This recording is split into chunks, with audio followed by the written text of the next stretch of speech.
alguns dias depois entrou outra vez em Cafarnaum. E soube-se que estava em casa. Versículo 3.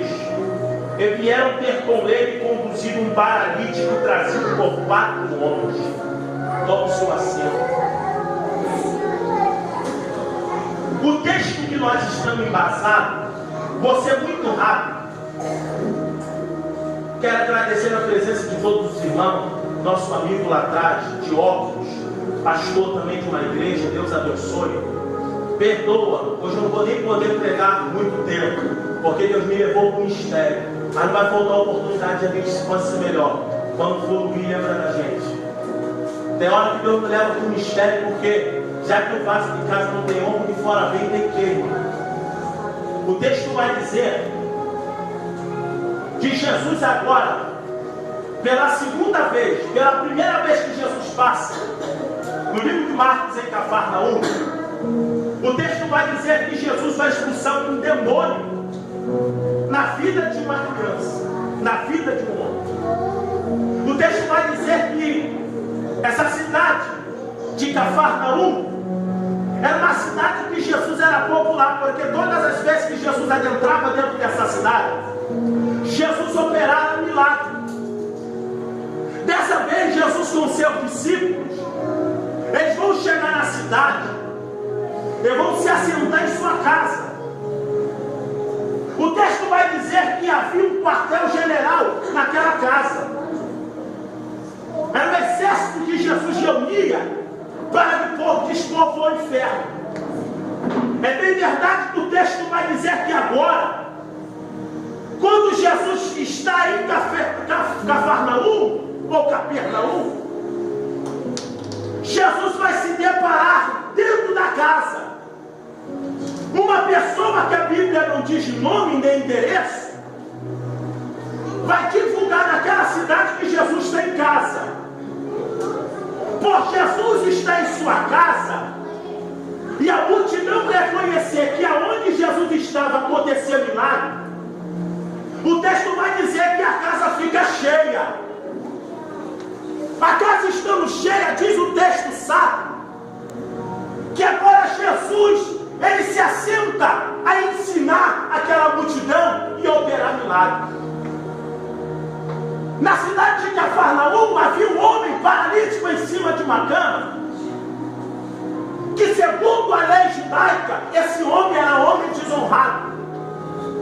Toda criança que nascera aleijado, coxo, manco, cego, ressecado, tinha que ser posto ou na porta chamada Formosa, no original Nicanor, ou na beira do caminho, ou nos 5 alpendre que havia em Israel, para que alguém passasse por eles e desse-lhe uma esmola, e desse-lhe um dinheiro para ele sobreviver. Porque se ele ficasse dentro de sua própria casa, o texto vai dizer que nenhuma pessoa visitaria aquela casa, porque eles diriam: a mão de Deus está contra aquela família. É bem verdade que eu imagino a frustração que aquele homem passara, porque para ele estar paralítico, ele não pediu para nascer paralítico. O texto vai se isolar, porque não vai dizer o que o levou a ser paralítico. Mas a Bíblia vai dizer que aparecem 4 homens na história. Eu nomeio ele como 4 carregadores de corda. Diga comigo, 4 carregadores de corda. O mensageiro vai dizer que Jesus está na casa. Esses 4 homens, eles observam a vida dos 4 daquele homem que estava sobre a cama. E diz assim: vamos cada um pegar na ponta dessa cama e vamos levar ele até Jesus. Deixa eu te dizer uma coisa. Deus te trouxe aqui para dizer que está levantando alguns carregadores de corda.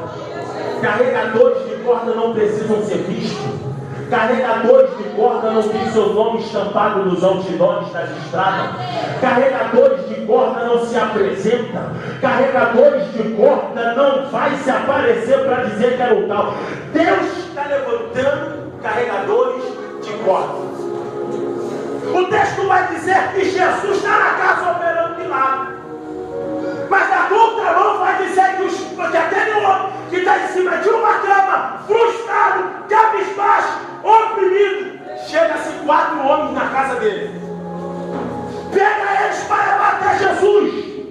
O texto vai dizer que quando eles chegam até Jesus, Jesus está operando um milagre.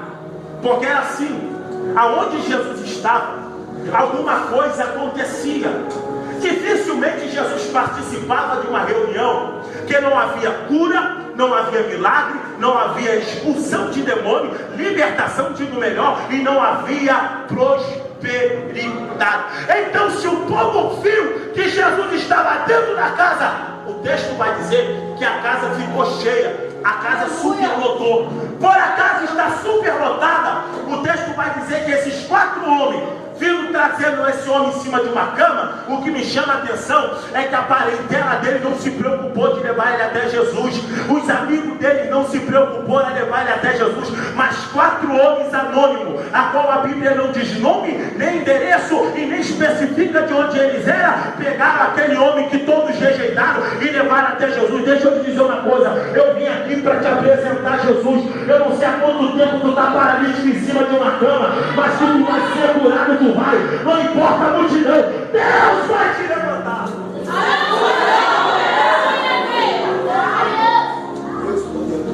O texto vai dizer que agora esse homem, ele vai pegar esse paralítico. Quando ele pega o paralítico, ele vai levar até Jesus.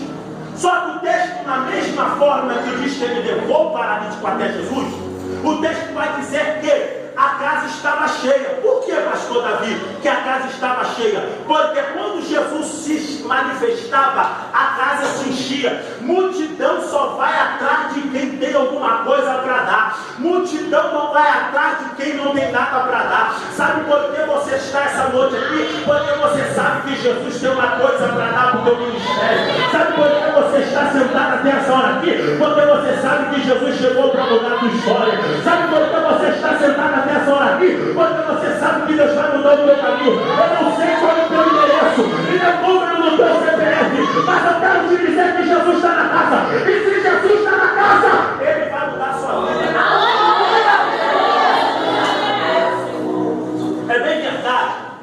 É bem verdade que quando Jesus se aproxima daquela casa, a notícia já tinha corrido. O texto vai dizer que Jesus começa a curar. Quando Jesus começa a curar, a casa enche. Não tinha como entrar pela janela, não tinha como entrar pela porta. Quando eles se achegaram até aquela casa, a Bíblia vai dizer assim: e a casa estava cheia. Só que o paralítico que estava em cima de uma cama, eu começo a sentir o sentimento que ele sente.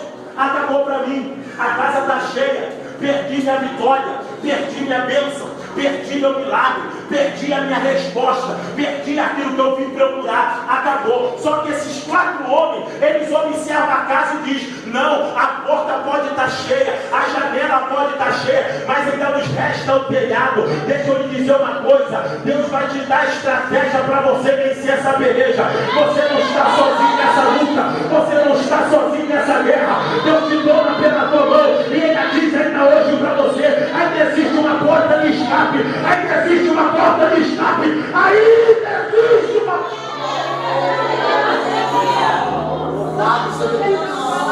Se eu lhe dar um prego o resto da semana,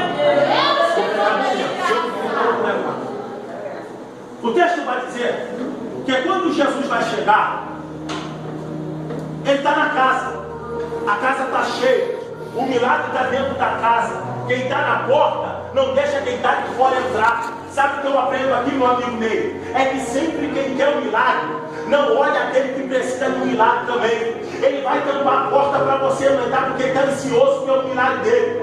Então aquele homem que estava com problema, quem sabe não diz a Bíblia, digo eu, existia pessoa que estava com um problema na sua mão, poderia dar vaga para outro passar. Mas ele dizia, não, aqui ninguém passa. Mas ele está em cima de uma câmera e ele é envergonhado. Se ele tocar em Jesus, se ele vê Jesus, se Jesus vê ele, o milagre vai acontecer. Mas aquele que estava na porta dizia, aqui ninguém passa, daqui ninguém me tira. Deixa eu te dizer uma coisa, tem alguém que pode até fechar a porta do teu milagre, mas Jesus manda eu te dizer que ainda há uma porta de escape. Tem alguém que pode atrapalhar de você chegar até Jesus, mas ele manda eu te dizer que ainda existe uma porta de escape. Tem alguém que pode tentar parar a tua marcha, mas existe uma porta de escape. Tem alguém que pode tentar calar a tua boca, mas existe uma porta de escape.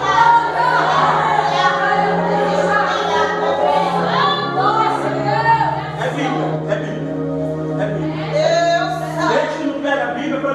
Bíblia. O texto vai dizer assim que quando Jesus ele vai se achegar na casa, ele não vê ninguém.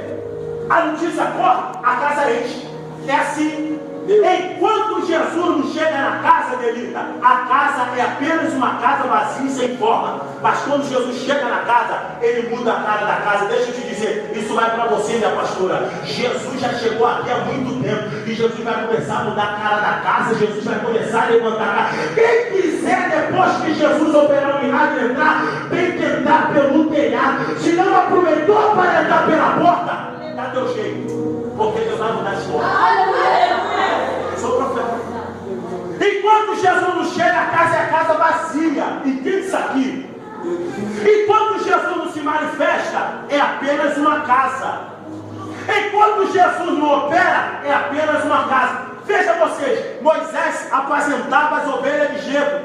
Moisés no Horebe, no Sinai, ele sempre passava perto da sarça. A sarça era normal, todo mundo via uma sarça pegando fogo, é normal, porque o calor do deserto às vezes vai incendiar, é normal. Só que o que chamou Moisés a atenção foi que o fogo que pegava na sarça não era aquele fogo que consumia, que destruía, era o fogo que não consumia e promovia. Sabe o que chama a atenção? A sarça sendo sarça, ela vai ser sempre a sarça. O que vai chamar a atenção da sarça é o fogo de Deus que está sobre a sarça.